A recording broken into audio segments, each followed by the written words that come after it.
بسم اللہ الرحمن الرحیم نحمدہ ونصلی ونسلم علی رسولہ الکریم۔ حضرت تھانوی رحمہ اللہ کا واقعہ۔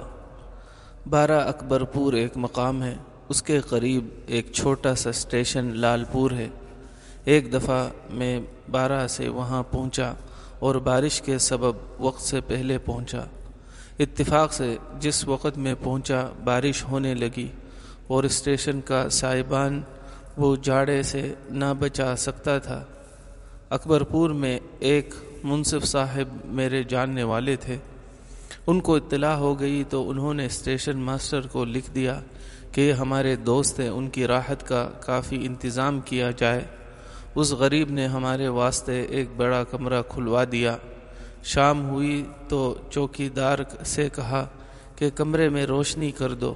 اس وقت میرے دل میں یہ خیال آیا کہ غالباً اس وقت ہمارے واسطے سرکاری تیل جلا کر روشنی کی جائے گی، جو شرعاً جائز نہیں، کیونکہ سرکاری تیل سرکاری کاموں کے واسطے دیا جاتا ہے، نہ کہ نجی طور پر مسافروں کی خاطر رات بھر جلانے کے واسطے۔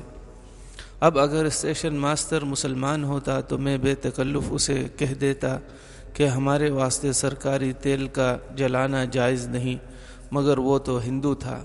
میں نے سوچا کہ اس کے سامنے شرعی مسئلہ بیان کروں تو یہ کیا سمجھے گا، بلکہ عجب نہیں کہ تمسخر مذاق کرنے لگے۔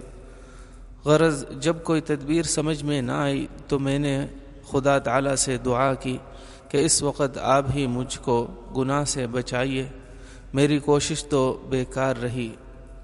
میں دل ہی دل میں دعا کر رہا تھا کہ دفعتاً اسٹیشن ماسٹر نے ملازم سے کہا کہ سرکاری تیل مت جلانا، ہمارے ذاتی لائٹیں رکھ دینا۔ فائدہ اس سے معلوم ہو گیا کہ اگر انسان ہمت و ارادہ کرے تو خدا تعالی مدد کرتے ہیں، اس لیے آپ گھبرائیں نہیں بلکہ ہمت سے کام لیں۔ ایک نوجوان کا احتیاط۔ یحییٰ ابن ایوب خزاعی بیان کرتے ہیں کہ میں نے اس شخص سے سنا ہے جو بیان کر رہا تھا کہ حضرت عمر رضی اللہ عنہ کے زمانے میں ایک جوان عبادت گزار تھا، ہر وقت مسجد میں رہتا تھا اور حضرت عمر رضی اللہ عنہ اس پر بڑا تعجب کرتے تھے۔ اس کا باپ نہایت بوڑھا تھا۔ یہ جب عشاء کی نماز پڑھ چکا تو اپنے والد کی طرف جایا کرتا تھا اور اس کی گزرگاہ ایک عورت کے دروازے کے سامنے سے تھی۔ وہ عورت اس پر عاشق ہو گئی تھی، وہ اپنے آپ کو اس کے لیے اس کے راستے میں کھڑا رکھتی تھی۔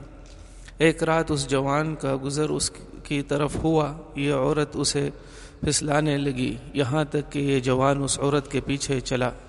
جب دروازے پر پہنچا، عورت گھر میں داخل ہو گئی اور اسے داخل ہوتے وقت یاد آیا اور اس دروازے سے ہٹ گیا اور یہ آیت کریمہ اس کی زبان پر جاری ہوئی، ان الذین اتقوا اذا مسهم طائف من الشیطان تذکروا فاذا هم مبصرون۔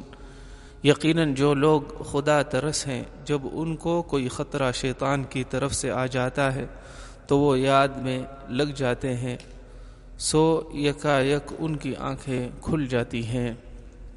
تو وہ جوان بے ہوش ہو کر گر پڑا۔ اس عورت نے اپنی باندی کو آواز دی، اس کے اٹھانے میں ان دونوں نے ایک دوسرے کو مدد دی اور اس کو اٹھا کر اس جوان کے دروازے تک لائیں۔ وہ جوان بیٹھ گیا۔ اس نے اپنے باپ کا دروازہ کھٹکھٹایا تو اس کا والد اس کی طلب میں نکلا، بس دروازے پر دیکھا کہ اس پر بے ہوشی تھی۔ باپ نے بعض رشتہ داروں کو بلایا، انہوں نے اسے اٹھایا اور اندر داخل کر دیا۔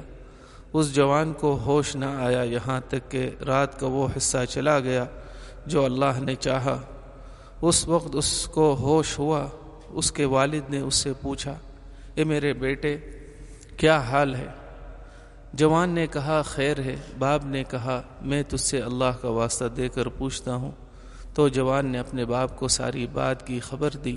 باپ نے پوچھا، اے میرے بیٹے، تو نے کون سی آیت پڑھی؟ جوان نے وہی آیت پڑھ دی اور بے ہوش ہو کر گر پڑا۔ لوگوں نے اسے حرکت دی، بس اچانک اس کی روح پرواز کر چکی تھی۔ اسے غسل دے کر لے جایا گیا اور رات ہی میں اسے دفن کر دیا گیا۔ جب صبح ہوئی تو یہ قصہ حضرت عمر رضی اللہ عنہ تک پہنچا۔ حضرت عمر رضی اللہ عنہ اس جوان کے باپ کے پاس آئے اور اس لڑکے کے بارے میں اسے صبر دلایا اور فرمایا تم نے مجھے اطلاع کیوں نہیں دی تھی؟ کہا اے امیر المومنین رات کا وقت تھا۔ حضرت عمر رضی اللہ عنہ نے فرمایا مجھ کو اس کی قبر کے پاس لے چلو۔ تو حضرت عمر رضی اللہ عنہ اور جو حضرات آپ کے ساتھ تھے قبر پر آئے۔ حضرت عمر رضی اللہ عنہ نے فرمایا اے فلان وَلِمَنْ خَافَ مَقَامَ رَبِّهِ جَنَّتان، ترجمہ جو شخص اپنے رب کے سامنے کھڑا کیے جانے سے ڈرا اس کے لیے 2 جنتیں ہیں۔ تو اس جوان نے قبر کے اندر سے جواب دیا اے عمر میرے رب نے مجھے وہ دونوں باغ جنت دے دیے۔ حیات الصحابہ۔ سبحانک اللہم و بحمدک اشہد ان لا الہ الا انت استغفرک و اتوب الیک۔